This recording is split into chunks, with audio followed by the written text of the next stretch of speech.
We all know that riding in winter has its own particular set of challenges, but the first thing most of us think of is keeping warm and dry, making sure that you've got the right clothing for the job. But there's another equally important thing, and that's making sure you've got tyres that are up to the task of riding in wet and muddy conditions. So why do you want to change your tyres anyway? There's one simple answer: grip. If you're rolling about on lightly treaded summer tyres, when the trails get a bit sloppier, there's more mud, you're going to start slip sliding about and you're going to lose control and you're not going to have as much fun. You're going to be falling off. So what you need to do is get yourself sorted with something more appropriate for the job.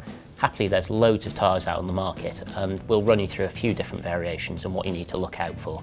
The first thing you really need to think about is the compound of the tyre. Essentially, the compound refers to how hard or how soft the rubber of the tyre is. And even for summer tyres, this is hugely important, but especially with winter tyres, it's even more so. How hard or soft the compound of the tyre is measured as a durometer. So for example, a low number, such as a 48 durometer, that's a very, very soft rubber, and that would give you really excellent grip in almost all conditions. So whether that's mud, wet rocks, wet roots, that thing will stick to it. The downside to a very soft rubber is that it's more draggy. That means that it takes much more effort to keep you pedalling, and also when you're dealing with tread knobs, the soft rubber will tend to move around a bit more, which can give a bit of a vague feeling in corners. The other downside to having a very soft compound rubber is that it'll wear more quickly. If you're going to be riding really long distances, a really soft compound rubber isn't the ideal choice. On the flip side, using a hard compound rubber really isn't that advisable for a winter tyre either. That's again because everything's going to be wet. If you're using very hard compound, it's going to be very slippy, handling is going to be very unpredictable. That means that the best compromise is finding a tyre that's somewhere in between those two ratings. Probably for winter tyre, you want to edge towards sort of a softer compound. Again, you're probably not going to be riding quite as far, you're going to be riding in much looser conditions. Also, another good compromise is to have a multi-compound tyre. These tend to use a harder centre tread, so they still pedal and roll quickly, and then they have a softer edge tread, so they give better cornering grip. The downsides to these tyres is they are much more expensive. The next thing we come to is obviously the most visible. It's the tread pattern of the tyre. As a rule, winter tyres tend to have longer and more aggressive tread on them. Dedicated mud tyres tend to have the most aggressively spiky tread.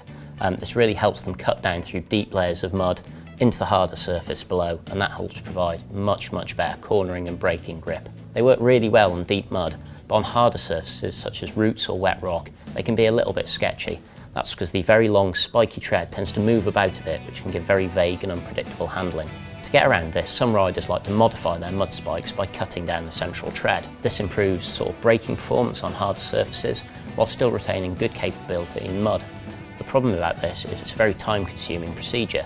In fact, you're actually better off buying a dedicated intermediate tyre. As the name suggests, this is a tyre that sits halfway between a pure mud spike and a more conventional trail tyre. It also uses quite pointy, well-spaced tread, which when you're riding, again like the mud spike, allows mud to clear out of it.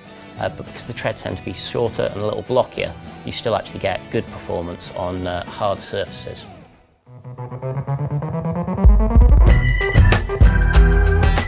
Of course, if things have actually passed from mud and now we're talking about snow and ice, then you need a really extreme tyre. That's where studded tyres come in. As the name suggests, these have metal pins fitted into the tread, which mean that you can actually ride and get good performance even on sheet ice. Of course, unless you live somewhere that's frozen year-round, these are probably a bit too extreme for you. A slightly contentious topic with winter tyres is width. There are two schools of thought about it. One school says that if you use a narrow tyre, then it'll dig down deep into the mud and gain good grip that way. It'll also give greater mud clearance in your frame or fork, and as much mud won't stick to the tyre yourself. This tends to work best with cross-country style tyres. That's because using a smaller tyre means there's less tyre volume and again less rubber to provide grip, so on hard surfaces these can be a bit sketchy. If trail enduro is more your thing, you're probably better off going for a bit of a fatter tyre. We're talking somewhere in the region of 2.25 inches to 2.5 inches. The fatter tyre provides much better grip on more mixed terrain. Again, there's more rubber to put on the ground, and it also has the effect of floating on top of the mud rather than sinking straight through it. That especially means that in boggy sections you're less likely to sink right down and you're more likely to be able to pedal over and get through. The final piece of the puzzle to consider is the casing, also known as the carcass. The casing provides the general shape and volume of the tyre. How thick and how durable that casing is depends on how many plies we use. These are the layers of rubber that go over the top of the tyre. Using more plies provides much more puncture protection and also a generally stiffer tyre. The downside to that is weight. Using, say, a single ply is much lighter, but it does mean the tyre is much more prone to punctures. A good middle way is to use a normal casing, but then use a form of lightweight protection insert, such as a piece of butyl rubber, which is inserted in. That provides still good protection against punctures, but without as much weight as using a full dual ply tyre. So now you know all the elements that go into making a great winter tyre, we're going to give you a few examples of our favourites.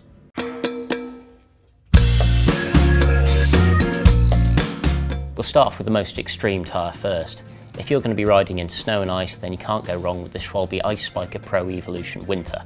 It's got a studded casing, it comes in 27.5 inch, 2.25 inch casing, so it should still float pretty well on top of snow. And of course those metal studs will give you ridiculous grip. The only downside is that don't let any part of your body come in contact with it, because what it does to ice, it'll do to your flesh. When it comes to pure mud tyres, we've got two suggestions for you. The first is the Michelin Wild Mud Advanced Reinforced. It comes in either 650B or 29 inch flavours, and it's 2.25 inches wide. That means that it's a good choice for enduro or trail style riding. It's got a nice reinforced carcass, it's decent width, and a novel feature of this tyre is that the centre tread blogs are actually offset, so when they release they clean out mud, and it's also possible to trim them down if you need a faster rolling mud tyre. If you're a bit more of a cross-country rider, then the Continental Mud King protection might be more up your street. It's a little bit narrow at 1.8 inches wide, but it's still got a nicely widely spaced tread. Continental's protection system has reinforcement inside the tyre, so despite the narrower volume, it's still pretty resistant to punctures. If you need a tyre that performs well in hardpack as well as mud, then we've got a trio that fit the bill. These are all intermediate tyres. The first of them is the Schwalbe Magic Mary Evo. It comes in a couple of casings. There's either a super reinforced super gravity one or a slightly less reinforced lighter weight one. It also comes in an option of both sizes and compounds, so you can have a really sticky one, or you can have a bit of a faster rolling one depending on your needs. It's got a really spiky edge tread, which means that in corners it hooks up in wet conditions beautifully. However, the centre tread is slightly less knobbly, which means that it's not going to be an absolute pain to pedal on. The Maxxis Shorty follows a very similar format. It too has a nice spiky edge tread and a slightly lower profile centre tread. It's available in a huge number of compounds as well as shape, sizes and widths. Our personal favourite is the triple compound 3C tyre in the EXO, which is the lightweight reinforced casing. It's also tubeless ready, so you can run it at even lower pressures without having to fear punctures. Rounding off our trio is the Wtv Vigilante. It's just as good as intermediate tyre as it is a heavy duty trail tyre, meaning that if you only want one tyre for all year round, it's a pretty damn good pick. There are a huge number of versions of this. There's everything from quite cheap wire bead versions up to more expensive folding and reinforced casings with a choice of hard or soft compounds. So there you have it. We hope that's proved useful and that now you're going to be able to get out and have fun in the mud.